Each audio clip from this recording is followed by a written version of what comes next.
다음에 이제 부인권. 자, 지금부터 4개의 권리가 등장을 합니다. 이거는 좀 개념을 정확히 좀 아실 필요가 있습니다. 자,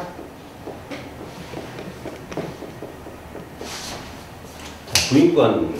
회생절차 때도 잠깐 말씀을 드렸는데, 여기 보면 부인할 수 있는 행위 제391조입니다. 파산관제인은 부인할 수 있다. 1호 채무자가 파산채권자를 해하는 것을 알고 한 행위. 파산채권자, 다른 채권자를 해하는 행위를 채무자가 알면서 하는 게 있어요. 하는 경우가 있어요. 어떤 걸까요? 자기 재산을 다른 사람한테 그냥 줘버리는 거야. 증여. 이런 건 해야죠. 그죠? 뻔히 채권자한테 가야 될 건데 줘버리죠. 이런 거 다 부인 대상입니다. 그 다음 2호에 보면 지급정지 또는 파산신청이 있은 후에 한 파산채권자를 해하는 행위와 담보의 제공 또는 채무소멸에 관한 행위. 내가 누구한테 받을 돈이 있었는데 그거를 포기해줘요. 이것도 부인의 대상입니다. 받아서 채권자 줘야 되니까. 예. 그 다음에 내가 이제 지급정지 문제에 걸렸어. 돈을 다 갚기 힘들겠구나 느끼면서 어떤 채권자한테만 담보를 제공해 줄 때가 있습니다. 대표적으로 뭐 집에 변수당 설정해 주는 거. 이것도 부인 대상입니다. 자, 그 다음에는 채무 3호 지급정지나 파산신청이 있은 후 또는 그 전 60일 이내에 한 담보의 제공 또는 채무소멸에 관한 행위로서 채무자의 의무에 속하지 아니하거나 그 방법 또는 시기가 채무자의 의무에 속하지 아니하는 것. 예. 60일 전까지 다 해당된다 이 뜻입니다. 지급정지로부터 60일 전까지. 자, 그 다음에 채무자가 사고 가면 지급정지 또는 파산신청이 있은 후 또는 그 전 6월 이내, 6개월 이내에 한 무상행위 및 이와 동일시할 수 있는 유상행위. 무상으로 뭘 주거나 준 거, 또는 무상으로 준 것과 거의 동일하게 아주 헐값에 줘버리는 거. 이런 거 다 말하는 거. 6개월 이내에 다 적용됩니다. 예. 질문이 하나 있는데요. 네. 그러면은 그 파산 신청을 하게 돼서 이제 판결이 나거나 그렇게 되면은 네. 담보 제공이 실질적으로 안 되지 않나요? 네. 부상이나 이렇게 다 주셔야 되는데 그걸 가지고 이렇게 할 수가 있는 건가요? 안 되지 않나요? 아, 담보 제공요? 네, 그러니까 실질적으로 그거 보고 누가 빌려주는 사람이 현실적으로 있나요? 없지 않을까요? 없겠죠. 그러니까 부인의 대상이겠죠. 네. 근데 이제 가끔 지인들이 그런 거를 만들어줄 때가 있어요. 내가 파산 상태에 들어가니까 내 너 거라도 갚을게 하는 내 담보 건수당금을 설정해 주는 경우가 있어요. 이런 게 다 부인 대상이에요. 공평하게 해야 되니까. 그 법적인 효력이 없어진다는 얘기예요. 예. 건수당 설정한 행위 자체가 부인 당한 거죠. 없는 거나 똑같이입니다. 결정으로. 법원의 결정이죠. 넘어가면 제392조 특수관계인을 상대방으로 한 행위에 대해서는 특칙이 있습니다. 자, 특수관계인은 누구냐? 그 밑에 시행령 제4조를 3을 제가 붙여놨습니다. 특수관계인. 대체로 본인이 개인인 경우에는 배우자, 사실혼관계도 포함합니다. 그 다음에 8촌인의 혈족, 4촌인의 인척. 혈족과 인척은 뭐가 다르죠? 혈족은 아버지계고요. 인척은 어머니계도 혈족입니다. 아, 그러면 인척은 뭐죠? 배우자 쪽. 배우자 쪽. 뭐 사돈이나 뭐 사돈의 8촌 뭐 이런 것도 해야 된다는 건가요? 아니, 사촌이죠. 인척은 사촌까지입니다. 인척은 4촌까지. 네, 배우자의 사촌까지만 적용됩니다. 배우자의 사촌, 인척은. 혈족은 자기로부터 8촌까지. 아버지, 어머니 쪽 다. 친가배가 다 걸렸죠. 다음에 본인의 금전, 그 밖의 재산에 의해 생계를 유지하는 자이거나 본인과 생계를 함께하는 자. 직접적으로 두 사람이 뭐 사실혼 관계도 아니고 그냥 남자 둘인데 내가 그동안 버는 돈으로 얘가 같이 살았거나 이런 경우가 있을 수 있어요. 그냥 우리 집에 들어와서 살게 해줬거나 하면 이 사람도 특수관계인으로 봐요. 그 다음 이제 100분의 30 이상 출자 등 뭐 하는 법인단체, 임원, 네.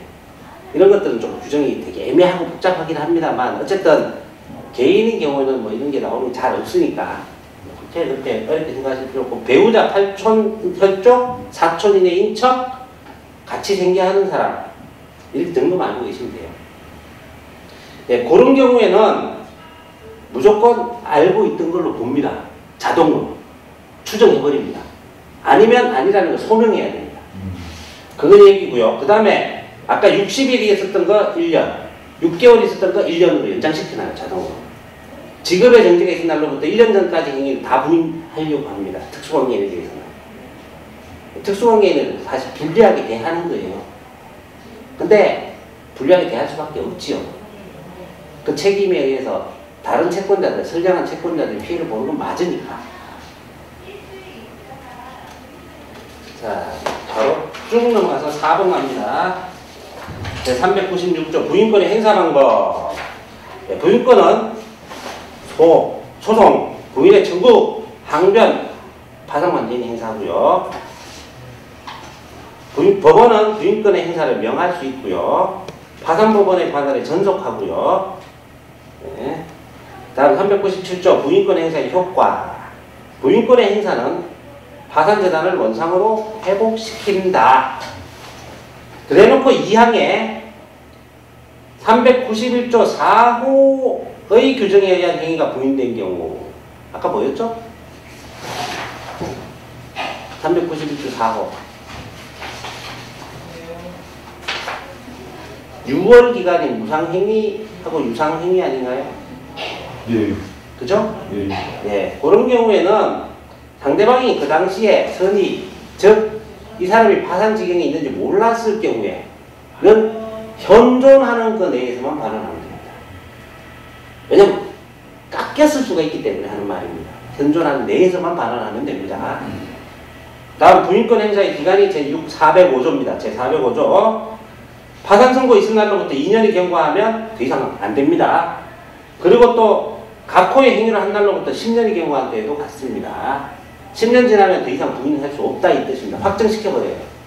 10년. 그 다음에 파산 선고 있으면 그 뒤로 2년까지 밖에 못합니다. 자, 그 다음 환칙권입니다. 환칙권.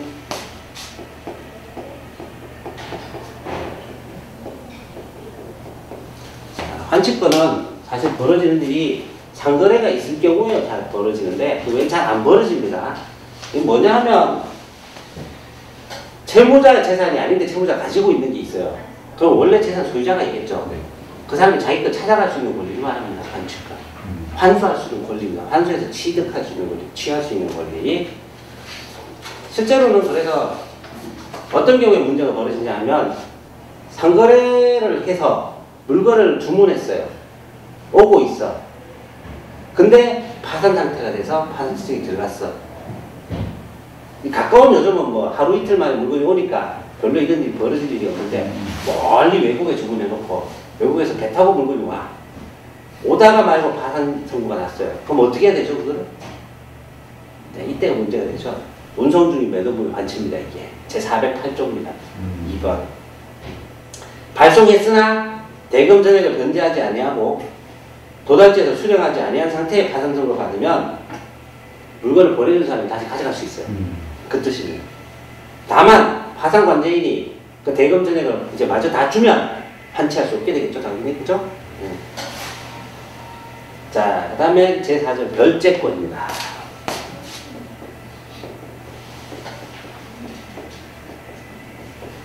별제권이라는 뜻은요, 별도로 변제받을 수 있는 권리 뜻입니다. 별제권에 해당하는 게 보통 뭘까요? 담보들은 별제권 대상이 됩니다. 파산청에서. 왜 그럴까요? 담보 목적물을 경매하거나 공매하거나 해서 자기 재산, 자기 채권을 받아갈 수 있는 권리가 담보가 제공돼서 설정되는 게 담보권이거든요. 그렇게 설정되어 있는 권리는 내가 언제든 행사해 갈 수 있어요. 파산청에서는. 왜냐하면 파산은 배당하는 게 원칙이거든요. 환가 배당이 목적이기 때문에 당연히 환가 배당하는데 얘는 안 하고 남겨놓으면 이상해지죠. 얘도 해요. 경매 사건은 그대로 진행합니다. 부동산 경매 그대로 해요. 하면서 여기서 우선적으로 받아갈 수 있는 게 얼마까지인가를 확인해 놓고 얘를 별제권으로 설정합니다. 그러니까 요거 정도는 확실히 받아갈 것이다. 이 뜻입니다. 1억이고 근데 이 부동산이 가치가 떨어져서 실제로 6천만 원밖에 안 돼요. 그래서 6천만 원 정도의 시가라고 보면 그러면 경매될 때는 이 시가에 다시 60에서 70%를 매겨요. 그럼 3,600도 4,200 정도죠. 요까지만 별채권으로 가요. 나머지 일반 채권으로 변화시킵니다. 자, 이 별채권은 그냥 행사할 수 있어요. 그 뒤 2번입니다. 412조. 그 다음에 제415조 주택임차인. 자, 주택임대차보호법과 상가건물임대차보호법에 의해서 대항력이 있고 확정일자 받은 임차인들은 일정액 보고라는 게 있죠. 우선 면제권 있죠. 네, 그거에 대해서는 그대로 권리가 있습니다. 자, 제5절 갑니다. 상계권.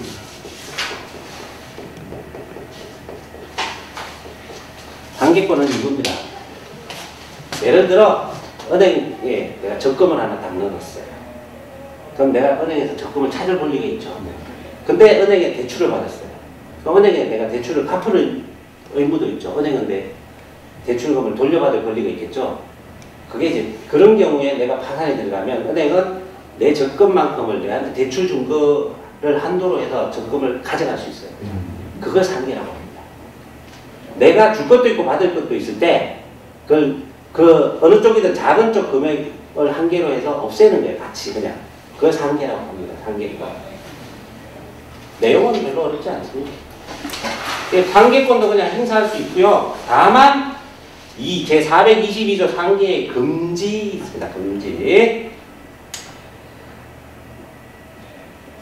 파산 선고 후에 파산 재단에 대하여 채무를 부담한 때에는 상계할 수 없습니다. 파산 재단에 대한 채무 가지고 원래 파산 채권을 상계할 수 없다는 뜻입니다.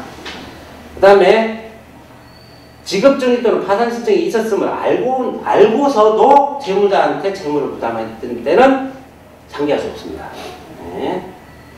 다만 다음 강목에서는 또 제외한다 되어 있죠. 자, 그러면 422조에 제1호, 2호가 있고 2호 밑에 가목, 나목, 다목이 있다 이런 뜻입니다. 예, 법률 규정할 때 이렇게 내려갑니다. 법정의 원인에 있을 때는 상계할 수 있습니다. 법률적인 원인으로 할 때. 그 다음에 파산 선고가 지급정지 파산 신청이 있었음을 알기 전에 생긴 원인으로 부담해야 될 때는 그 후에 했다 하더라도 상계할 수 있고요. 파산 선고가 있은 날부터 1년 전에 생긴 원인일 때도 할 수 있습니다. 발생은 뒤에 했지만 실제 원인은 그 이전에 이미 있었다 이런 뜻이죠. 자, 그 다음에 파산 선고를 받은 채무자의 채무자가 파산 선고 후에 타인의 파산 채권을 취득한 때 내가 파산 선고를 신청한 파산 선고 받은 채무자예요. 내가 돈 받을 게 있었어. 저 사람이 있었어. 근데 이 사람이 내가 파산 선고 받은 후에 저 사람이 내가 돈 줄 거 있는 채권자의 거를 받아가요. 그러고는 자기가 줄 거하고 상계시키겠다. 안 된다 이것입니다. 안 된다. 그 다음에 예, 뭐 사후 마찬가지 얘기네요. 채무자가 지급정지 또는 파산 신청이 있었음을 알고 파산 채권을 취득한 때 알고 취득하면 상계할 수 없다.